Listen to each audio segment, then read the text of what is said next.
Forget gurus. Forget anyone claiming to be an online business expert without going through the challenges of entrepreneurship themselves. The Real Money, Real Business podcast is here to prove the best insights in online business comes from your fellow online business builders. We dig into stories of entrepreneurs selling their business on the Empire Flippers marketplace so that you can learn how they made their business profitable, how they overcame obstacles, and what lessons they learned in their online journey. If you want to take your business and your knowledge to the next level, you've come to the right podcast. Let's get started.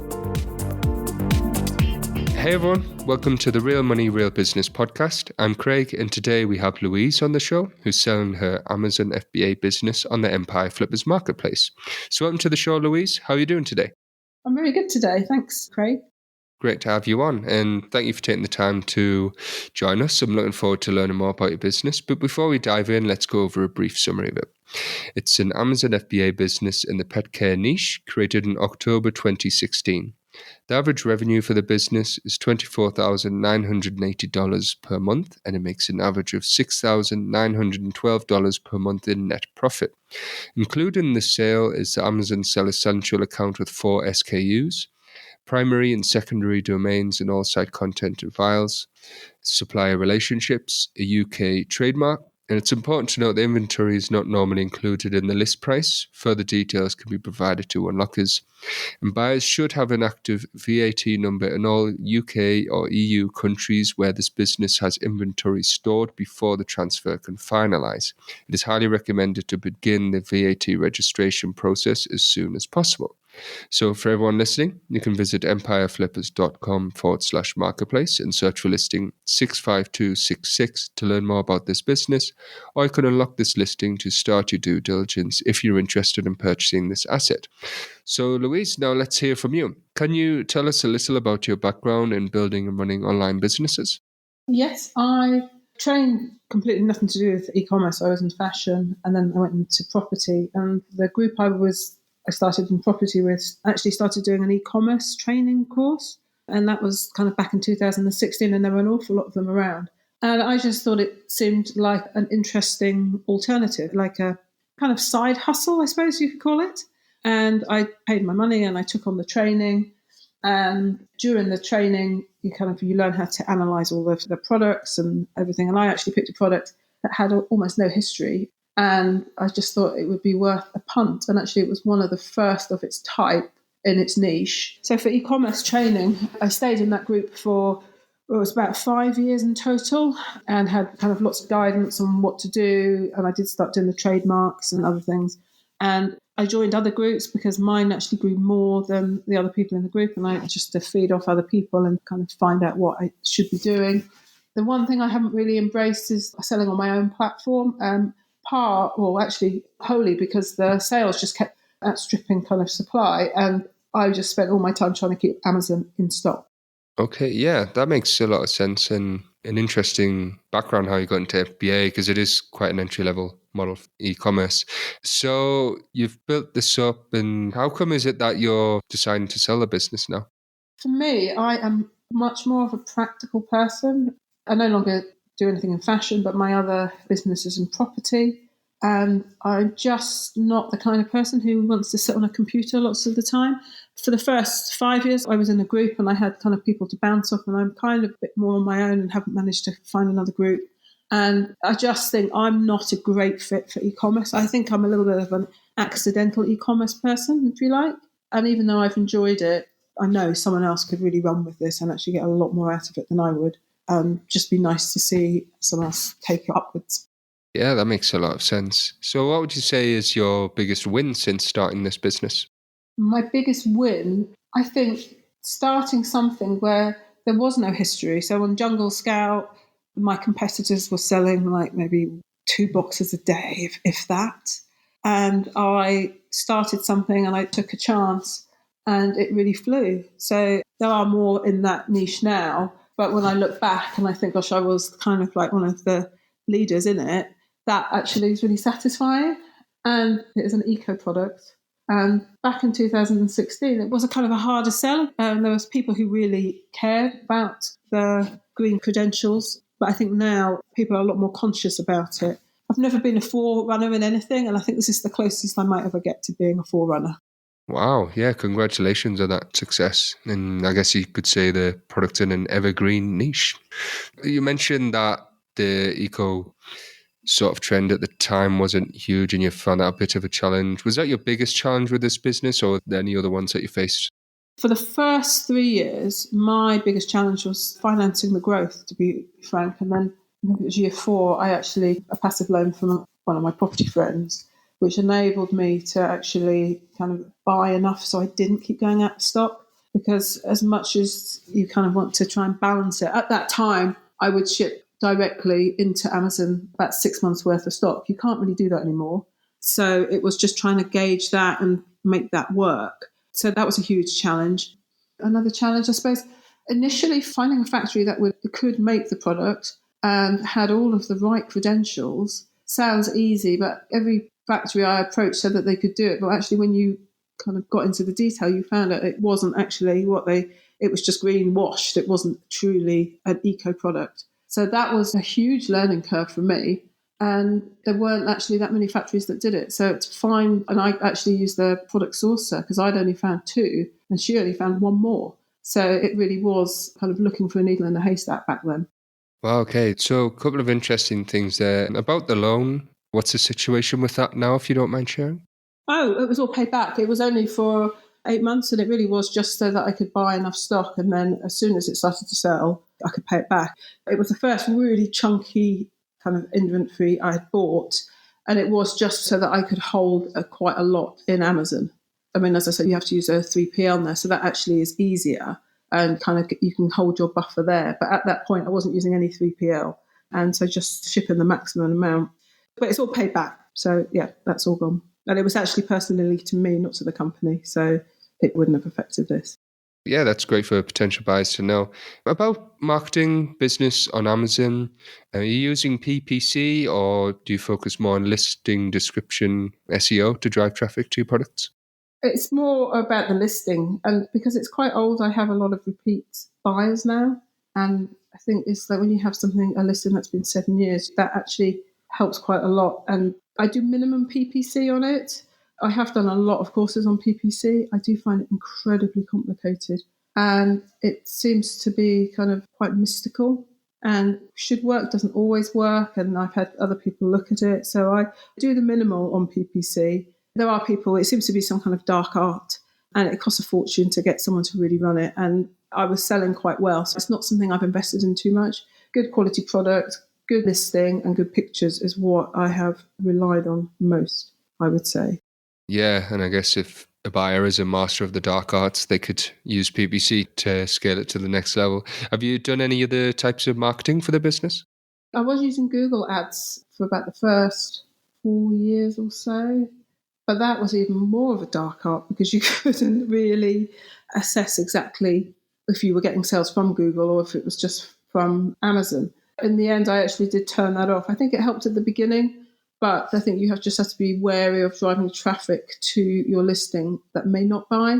And eventually the sales went up when I stopped using Google Ads, and I think it was something to do with that. I was driving too much traffic to it that wasn't actually specific enough or buying that product.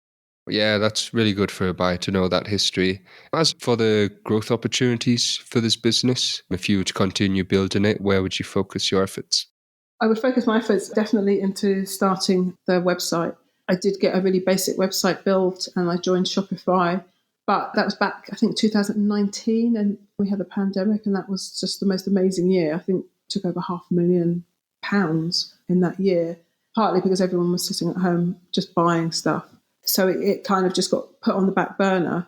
But that is somewhere I really believe that you could kind of drive sales from Amazon onto that.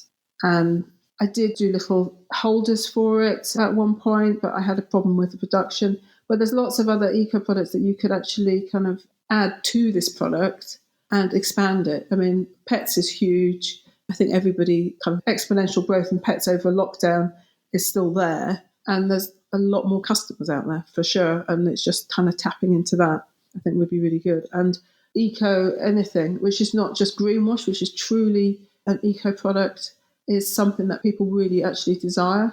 And I think there's a lot of greenwashing out there. And if you've got something that's true, I think that is something that could be really pushed. And it's easier to do that through your website, I think, than it is on Amazon. Yeah, that's some really great points. It's certainly trending topic right now, and being able to do the branding on your own website. Yeah, that makes a lot of sense. As for the back end of the business, can you walk us through what your supply chain looks like? I have used one supplier right from the beginning, and I've ordered from them 14 times. They have been super reliable. We had a few teething problems in the first kind of 2 years. So I allow, I think it's 8 weeks for manufacture, and I either use Flexport or my supplier to ship. And shipping generally takes kind of between 4 and 6 weeks, depending. It's actually a really simple business. Supply chain is really simple, and the shipping is quite simple as well. I mean, everything is actually quite streamlined within this because it's been me working on it, and I've kind of orchestrated it so that it's manageable for me without having to take on lots of people. So all of the artwork is there, it's up to date. Because of the green credentials of it, you have to keep on renewing part of the artwork, but the factory actually now takes care of that for me and just sends it through for approval. I have, on a couple of occasions for insurance reasons, had the goods inspected with the manufacturer, and that's never been an issue. But I actually didn't start doing that until about 6 years in, and I've never had a problem with quality from them. I really struck gold, though. I found a great supplier who was trustworthy and honest and shipped on time. And I pay, I think it's 30% up front. I paid less when it was getting bigger orders and shipping into Amazon Direct. But they're super easy to deal with. And so I pay for the order once it's ready to be shipped. And then I pay for the shipping once it hits either the UK or the US. And I ship into 3PL warehouse. I did use Western Overseas for shipping, but I found them a bit expensive. Back in, I think it was 2016, they were the first person I used for shipping. But I had carried on using their Columbia Distributions, which is their kind of warehousing, just because they're really efficient. I find I send an email and they send stuff out the same day, and they are trustworthy, and I like them. I'm sure there's money to be saved there, but because I'm based in the UK, when you find someone who you work well with and they are trustworthy, you kind of hold on to them a bit more. In the UK, it's a little bit easier because you can go and meet people, and so if you're an American buyer, you have the same opportunities there. And then my warehousing in the UK is much cheaper. Maybe they're not quite as efficient, but it's okay. Well, that's really interesting. That's some great insights. What are your current inventory limits at Amazon warehouses? Have they been raised or limited over the past year? They've remained pretty static, I think 2020. They currently, I think it's about 1,500 units, which is about a month's worth of stock, which is really infuriating because you're continually having to just keep an eye and ship in rather than just dump a whole load in. But actually what I found, it's better actually, because if you send in huge amounts, stock gets lost, and then sometimes old stock might pop up from somewhere. So it's actually, and there's no stock rotation in Amazon. It's like it comes and it goes. It's actually better to use a 3PL and ship in monthly, even though it does affect the bottom line a little bit. But yeah, it's just different. I mean, I think any business continually evolves. So it just, when I look back at the days, I'd just ship in. It was 12,000 units at that point I could ship in. It just seems insane that I did that and just sat back. And I didn't have to watch the stock. It was just kind of the last few months just make sure I didn't run short. But actually, that was quite difficult to manage not having a 3PL. So 1,500 units in the US. Okay, so what does a typical week look like for you when running this business? I do probably the least amount that any business you've sold on Empire Flippers, I would say. That's a challenge. So, I've got to be perfectly honest. I mean, at the beginning, it was quite full on, just analysing it, and I was trying to learn the whole PPC thing, and I was spending hours. I would say I spend less than half an hour a day, and I just check over things. I make sure things are kind of in stock and the listings are fine. It's been really simple. But I think that's starting to show because there's a little bit more competition in now, and it really needs someone to kind of just like a new level of enthusiasm to look at it with fresh eyes and with the up-to-date training. I mean, I haven't done training since 2019, and I know things change, and I know I'm behind probably everything, but it's also kind of part of the reason why I decided to step away from it. Because it's such a simple product, you don't really get messages. I mean, I might get one message a month, if that. So there was nothing to answer there. So it is kind of monitoring. So every so often I place an order and you just chase up and make sure the shipping comes in on time. But that is all quite quick and it's like cyclical, just depending on when you've ordered. But as for day-to-day running on Amazon, it is super simple and is just the 4 SKUs. So it's not a huge amount that you have to kind of look into. Excellent. So what do you think is the biggest challenge for a buyer when taking over this business? I think the challenge of this is to understand that it is an eco product and not just a pet niche product.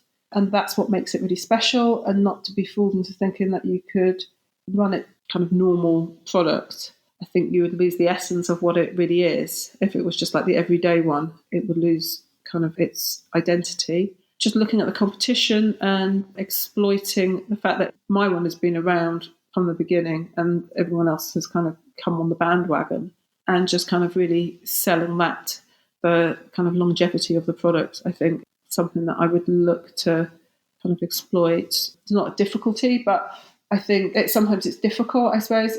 Maybe because it's all on Amazon as well. That is probably not everyone's cup of tea, but I know a lot of people take things off Amazon very successfully when they know what they're doing. So I suppose that was where the challenge would be, and I think that's where the growth of this as well. So that would be the challenge, is taking it off Amazon, keeping the green credentials, making sure you don't cut quality, because on this product I think it's absolutely essential. I think that's probably quite a bit of a challenge, and be ready in case it really picks up. Because when the sales pick up, it actually was just quite shocking how quickly I was running out of stock. Yeah, that makes a lot of sense, sticking to the core foundations that you've built for the business and utilising that USP. Yeah. About the sale of the business, would you commit to a non-compete? Oh, yes, absolutely. I'm looking to step right back from the e-commerce world, so that would not be an issue. And how much support are you willing to offer buyers?